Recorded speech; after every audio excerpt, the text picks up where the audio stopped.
ጤና ይስጥልን የኢትዮ ታይምስ ቤተሰቦች እንዴት አላችሁ? ለእናንተ ይሆናሉ ያልናቸው መረጃዎች አጠናቅረን ይዘን ቀረብን። አበይት ነጥቦችን በማስቀደም እንጀምር። በሃላባና ከምባታ አካባቢ ሰማይ ላይ እሳት መሰል አካል ታየ ተብሎ የሚሰራጨው መረጃ ትክክለኛ አይደለም ሲል የአካባቢ ፖሊስ ገለጸ። እሳቱ ከሰማይ እንደወረደ በማስመሰል መረጃዎችን እያሰራጩ ያሉ አካላት ከድርጊታቸው እንዲቆጠቡም አሳስቧል። ተጨማሪ ያለንም በአማራ ክልል በአሽከርካሪዎች ላይ የሚደርስ እገታና ሞት እንደቀጠለ ሲሆን በያዝነው ሳምንት አንድ አሽከርካሪ ሲገደል ሌሎች ደግሞ መታገታቸው ተነግሯል።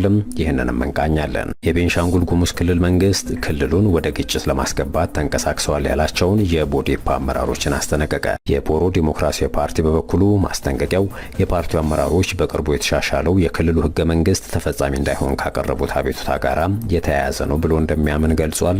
ዝርዝራለን። ውድ ቤተሰቦቻችን ከእነዚህ መረጃዎቻችን በተጨማሪም በትግራይ በቀጣዩ ዓመት አዲሱ ስርዓተ ትምህርትን ተግባራዊ ማድረግን አስመልክቶ ከክልሉ የተሰማውን መረጃ እንቃኛለን። ሌሎችንም ጉዳዮች እንዲሁ አካተናል። እናንተም እስከ መጨረሻው አብራችሁ እንድትሆኑ በአክብሮት ጋበዝን። መልካም ቆይታን ተመኘን።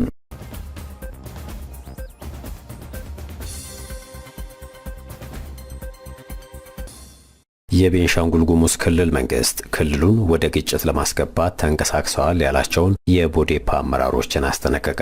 የቤንሻንጉል ጉሙዝ ክልል መንግስት ክልሉን ዳግም ወደ ግጭት ለማስገባት እንቅስቃሴ ጀምረዋል ያላቸውን አንዳንድ የተቃዋሚው ቦሮ ዲሞክራቲክ ፓርቲ ቦዴፓ አመራርና አባሎችን አስጠንቅቋል።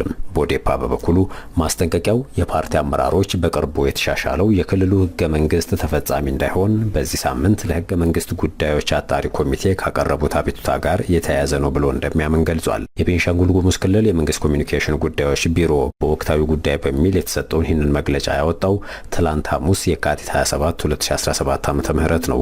በክልሉ ያሉ ህዝቦች በዘመናት አብሮነት የጋራ ማንነቶችን አዳብረዋል ያለው መግለጫው ከሀገራዊ ለውጡ ማግስት አንስቶም ተከናውነዋል ያላቸውን ተግባራትንም ዘርዝሯል። የክልሉ ሰላም በመመለስ የተቋረጡ ፕሮጀክቶችን በማጠናቀቅና አዳዲሶችን በተያዘላቸው የጊዜ ገደብ ውስጥ ለማጠናቀቅ የሚደረገው ጥረት ከተጠቀሱት ጉዳዮች መካከል ናቸው ባይ ነው። የክልሉ መንግስት የፖለቲካ ምህዳሩን የበለጠ በማስፋት ከተፎካካሪ ፓርቲዎች ጋር ተቀራርቦ በመስራትና የኃላፊነት ቦታዎችንም ጭምር በማጋራት እየሰራ ስለመሆኑም ይጠቅሳል። ይሁን እንጂ እነዚህ ጥረቶች የበለጠ ተጠናክረው እየቀጠሉ ባለበት በዚህ ወቅት ክልሉን ዳግም ወደ ግጭት ለማስገባት የሚንቀሳቀሱ አካላት አሉ ባይ ነው መግለጫው። የክልሉ መንግስት በዚህ እንቅስቃሴ ውስጥ እየተሳተፉ ነው በሚል የከሰሰው የውጭ ቅጥረኛና ተላላኪ በማለት የጠራቸውን ወይም የጠቀሳቸውን የተቃዋሚው የቦሮ ዲሞክራሲያዊ ፓርቲ አንዳንድ አመራሮች፣ አባሎችና ደጋፊዎች ያላቸውን ነው። እነዚህ የቦዴፓ አባላት ክልሉን ዳግም ወደ ግጭት በማስገባት የተሰጣቸውን አጀንዳ ለማስፈጸም እንቅስቃሴ ማድረግ ጀምረዋል ሲልም በመግለጫው ወንጅሏል። የክልሉ መንግስት የህዝቦች አብሮነትና ህብረት የማይመቻቸው፣ ሰላምና መረጋጋት ሰላም የሚነሳቸው ሲልም በዚህ ውስጥ ተሳትፈዋል ያላቸውን የፓርቲው አመራር አባልና ደጋፊዎችን ወቅሷል። እነዚህ ግለሰቦች አዳዲስ አጀንዳዎችን በመፈብረክና በተዛባ መንገድ ህዝቡ ውስጥ በመበተን ለድብቅ አጀንዳቸው ህጋዊ ሽፋን የመስጠት ሙከራ አድርገዋል ይላል መግለጫው። ማህበራዊ ሚዲያን ጨምሮ የተለያዩ የሚዲያ አማራጮችን ለዚሁ ተግባራቸው መቀስቀሻ እንዲሁም ሽፋን መስጫነት እየተጠቀሙ ነው በማለትም ጭምርም በመሰረቱ በማህበራዊም ሆነ በሌሎች የሚዲያ አማራጮች የሚደረግ የሞቀታ ዘመቻ የሚቀየር አንድም ውሳኔ እንደማይኖር ከልብ መገንዘብ ያስፈልጋል ሲል የክልሉ መንግስት መግለጫ አጽንኦት ይሰጣል። የክልሉ መንግስት በእንደዚህ አይነቱ ጊዜ ህግንና ስርዓትን የማስከበር ሙሉ ስልጣንና ኃላፊነትም ጭምር አለብኝ በማለት የመንግስት ኮሚኒኬሽን ጉዳዮች ቢሮው ይህንን መግለጫ ያወጣው ለተጀመረው የዲሞክራሲ ስርዓት ግንባታ መጎልበት ሲባል የሚል ምክንያት በመስጠት ነው። የክልሉ መንግስት ህግንና ስርዓትን ለማስከበር ሲባል ተገቢውን ህጋዊ እርምጃ ከመውሰድ ወደ ኋላ እንደማይል ለማረጋገጥ ይወዳል ሲል በድርጊቱ ተሳትፈዋል ያላቸውን የቦዴፓ አባላትን አስጠንቅቋል። ከሌሎች ፓርቲዎች እጅግ በተለየ ሁኔታ አጀንዳዎችን በመፍጠርና በተዛባ ሁኔታ ለህዝብ በማድረስ ተጠምደዋል ያላቸውን የፓርቲውን አመራሮች አባሎችና ደጋፊዎችም በአስቸኳይ ከዚህ ድርጊታችሁ ተቆጠቡ ሲልም ጥብቅ ያለውን ማሳሰቢያ ሰጥቷል። የቤንሻንጉል ጉሙዝ ክልል መንግስት ይህንን መግለጫ ያወጣው የቦሮ ዲሞክራሲያዊ ፓርቲን የወከሉ 3 የክልሉ የምክር ቤት አባላት በቅርቡ የጸደቁ 2 አዋጆችን በተመለከተ ለህገ መንግስት ጉዳዮች አጣሪ ጉባኤ አቤቱታ ካቀረቡ ከ2 ቀናት በኋላ ነው። አቤቱታውን ካቀረቡት የምክር ቤቱ አባላት መካከል አንዱ የሆኑት የቦዴፓ የፖለቲካ ዘርፍ ኃላፊ አቶ ዮሐንስ ተሰማ የክልሉ መንግስት መግለጫ ከዚሁ አቤቱታ ጋር የተያያዘ ነው ብለው እንደሚያምኑ ነገሩኝ ሲል ቢቢሲ ዘግቧል። መግለጫው የምክር ቤቱ አባላት ያቀረቡትን የህገ መንግስት ትርጉም ጥያቄን እንደ ጦርነት ቅስቀሳ አድርጎ ነው የወሰደው ሲሉ ተችቷል። በምክር ቤቱ አባላቶች አቤቱታ የቀረበባቸው የክልሉን ህገ መንግስት ያሻሻሉና የክልሉን ምክር ቤት መቀመጫ ወንበሮችን ብዛት ያሳደጉ ሁለት አዋጆች የጸደቁት ከ2 ሳምንት ገደማ በፊት በተካሄደ የምክር ቤቱ መደበኛ ጉባኤ ላይ ነበረ። በቤንሻንጉል ጉሙዝ ክልል ህገ መንግስት ማሻሻያ ላይ ከተካተቱ 3 ለውጦች ውስጥ አንዱም የክልሉ ምክር ቤት መቀመጫ ብዛትን የሚመለከት ነው። የክልሉ ህገ መንግስት የምክር ቤቱ የመቀመጫ ወንበር ብዛት ከ100 እንደማይበልጥ ደንግጎ ነበረ። አዲሱ ማሻሻያ ይህንን ቁጥር ወደ 165 አሳድጎታል። የየእርከኑ ምክር ቤት ተወካዮች ብዛት መወሰኛ የተሰኘው ሁለተኛው አዋጅ ደግሞ በ65 ያደገውን የክልሉን ምክር ቤት የመቀመጫ ወንበሮችን ብዛት ለምርጫ ክልሎች ደልድሏል። አዋጁ መቀመጫዎቹን የደለደለው ከዚህ ቀደም ከነበሩ 23 የምርጫ ክልሎች ውስጥ 3ቱን አፍርሶና 5 አዳዲስ የምርጫ ክልሎችን አዋቅሮ ነው። ከዚህ በፊት በነበረው አዋጅ የምርጫ ክልሎች የነበራቸው የተወካይ ብዛት ከ4 እስከ 7 የነበረ ሲሆን በአዲሱ አዋጅ ምርጫ ክልሎች ከ5 እስከ 11 ተወካዮች እንዲኖራቸው ተደርጓል። ቦዴፓን የወከሉት 3ቱ የምክር ቤት አባላት በክልሉ ህገ መንግስት ማሻሻያው ላይ የተሳተፉ የወረዳ ምክር ቤቶችን ህጋዊነት ላይ ጥያቄን በማንሳት ሂደቱን ተቃውመዋል። ወደ 165 ያደገው የተወካዮች ብዛት የተከፋፈለበት መንገድም የህዝብ ብዛትን ያማከለ አይደለም በሚል ለህገ መንግስት አጣሪ ጉባኤ ባቀረቡት አቤቱታ ላይ አንስተዋል። ነባር የምርጫ ክልሎች የፈረሱበትና አዳዲስ የምርጫ ክልሎች የተቋቋሙበት ሂደት ህገ መንግስቱን የጣሰ ነው ሲሉ ነው የገለጹት። በመሆኑም ሁለቱ አዋጆች ያልነበሩ ያልተደነገጉ እንዲባሉና ተፈጻሚ እንዳይሆኑም ጥያቄ አቅርበዋል። የቤንሻንጉል ጉሙዝ ክልል መንግስት መግለጫ ከዚህ ጋር የተያያዘ እንደሆነ የሚያምኑት የምክር ቤት አባሉ አቶ ዮሐንስ በመግለጫው ላይ የተጠቀሱትን ክሶችን መሰረተ ቢስና ተቀባይነት የሌላቸው ሲሉ ጠርተዋቸዋል። ለህገ መንግስት አጣሪ ጉባኤ የቀረበው አቤቱታ ሰላማዊ፣ ህጋዊና ህገ መንግስታዊ አካሄድ እንደሆነ የገለጹት የምክር ቤት አባሉ ፓርቲያቸው የጦርነት ታሪክ የሌለውና ሰላማዊ፣ ዲሞክራሲያዊና ሰላማዊ ትግልን በማድረግ የሚታወቅ መሆኑን አስረድተዋል። አቤቱታችንን ለህገ መንግስት አጣሪ ጉባኤ ያቀረብነው ህገ መንግስቱ ህጉ አሰራሩ የሚፈቅደውን ስርዓት ተከትለን ነው። አንድን ጉዳይ ወደ ፌዴሬሽን ምክር ቤት መውሰድ ግጭትና ጦርነትን ሊቀሰቅስ የሚችለው በምን መመዘኛ ነው ሲሉ በምላሹ ጠይቀዋል። አቶ ዮሐንስ አክለውም የጠየቅነው የህገ መንግስት ትርጉም በሂደት ላይ ነው ያለው፣ እርሱን እየጠበቅን ነው፣ ምንም ወደ ኋላ የሚመልሰን ነገር የለም ብለዋል። ቢቢሲ በዘገባው በጉዳዩ ላይ ከቤንሻንጉል ጉሙዝ ክልል የመንግስት ኮሚኒኬሽን ጉዳዮች ቢሮ ኃላፊ አቶ መለሰ በየነና ከሌሎች የክልሉ አመራሮች ተጨማሪ ማብራሪያ ለማግኘት ያደረጋቸው ተደጋጋሚ ጥረቶች እንዳልተሳኩለት አስነብቧል።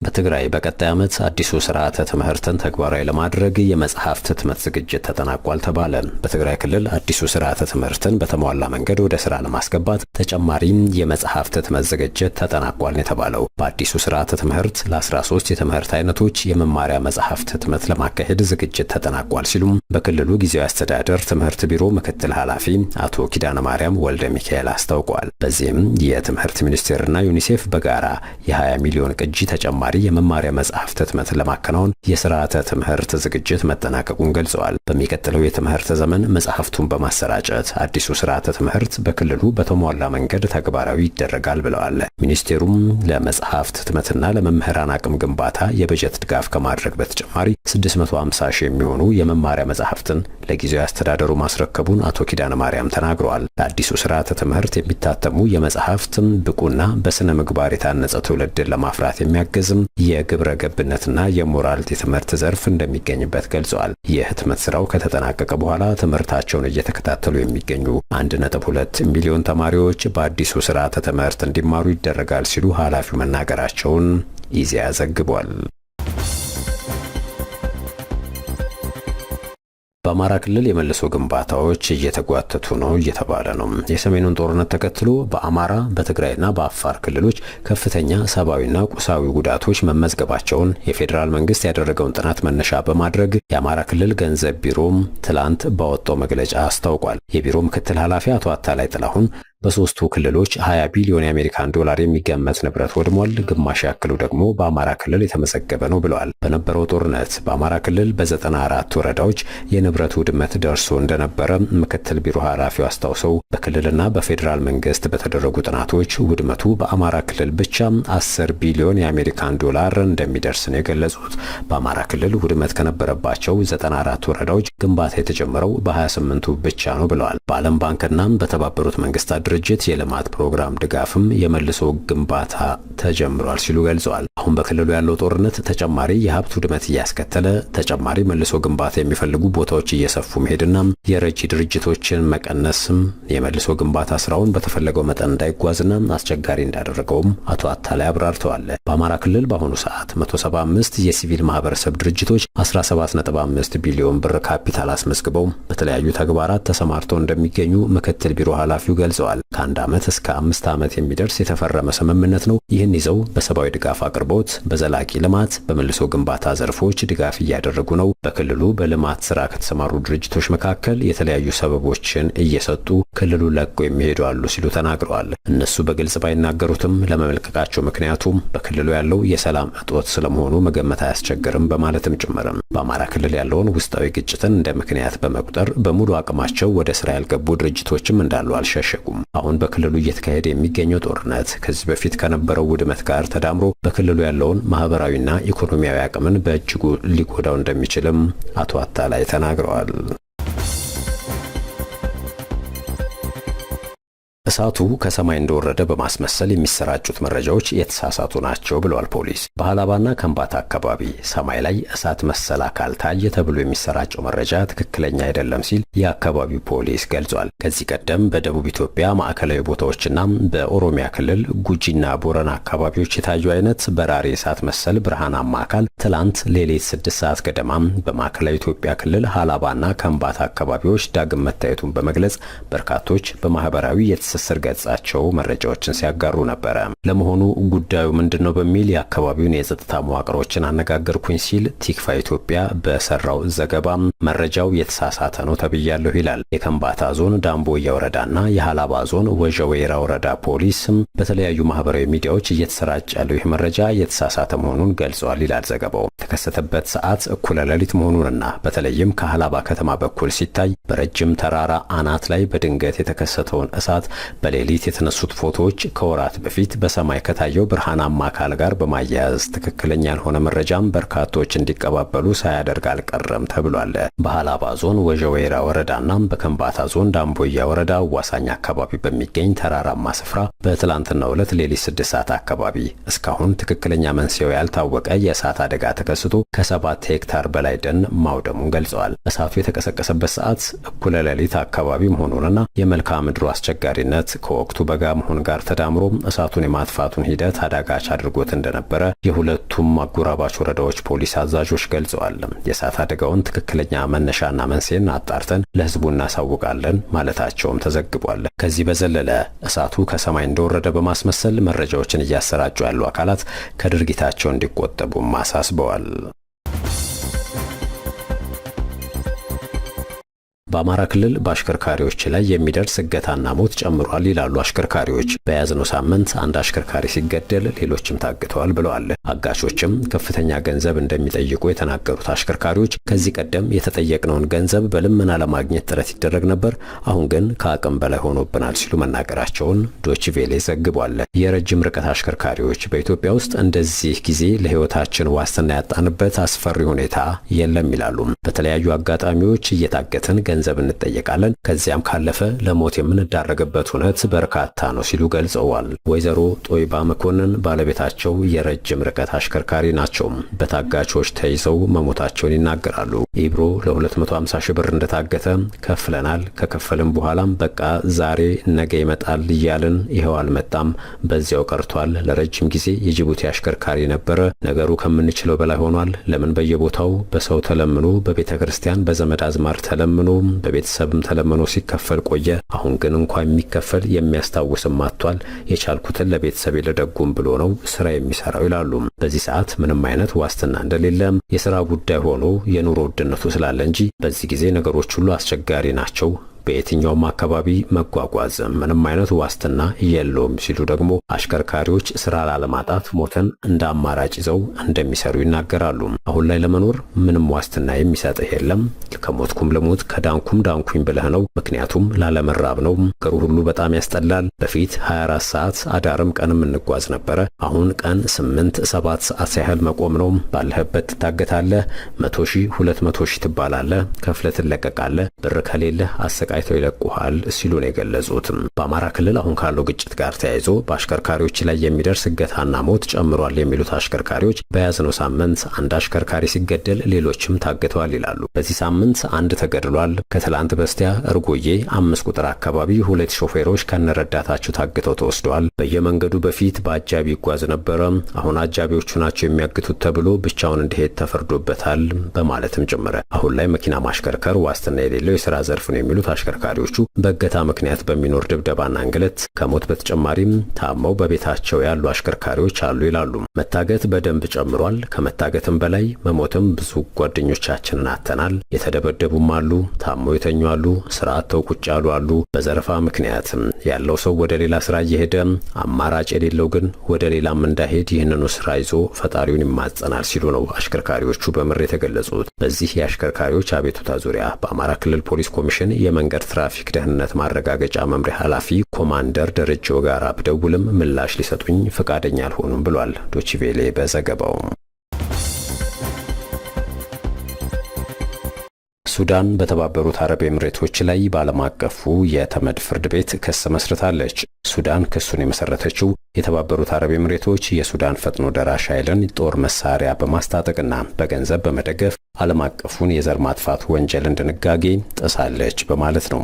የተባበሩት አረብ ኤምሬት ታዲያም ክሱን አስተባብላለችም። ሱዳን ለዓለም አቀፉ የወንጀል ፍርድ ቤት በተባበሩት አረብ ኤምሬቶች ላይ ባቀረበችው ክስም ድርጅቱ አስቸኳይ እርምጃዎችን እንዲወስድና በተባበሩት አረብ ኤምሬትስ ድጋፍ በምዕራብ ዳርፉር የሚፈጸመው የዘር ማጥፋት ወንጀል እንዲቆም ትዕዛዝ እንዲሰጥ የጠየቀች ቢሆንም የተባበሩት አረብ ኤምሬትስ ግን የቀረበባትን ክስ በአፋጣኝ ውድቅ እንዲሆን ጠይቃለች ሲሉ የኤምሬትስ ባለስልጣኑን ዋቢ አድርጎ ሮይተርስ ዘግቧል። ክሱ ምንም አይነት ህጋዊ ወይንም ተጨባጭ መሰረት የለውም ይላል የተባበሩት አረብ ኤምሬትስ ማስተባበያ።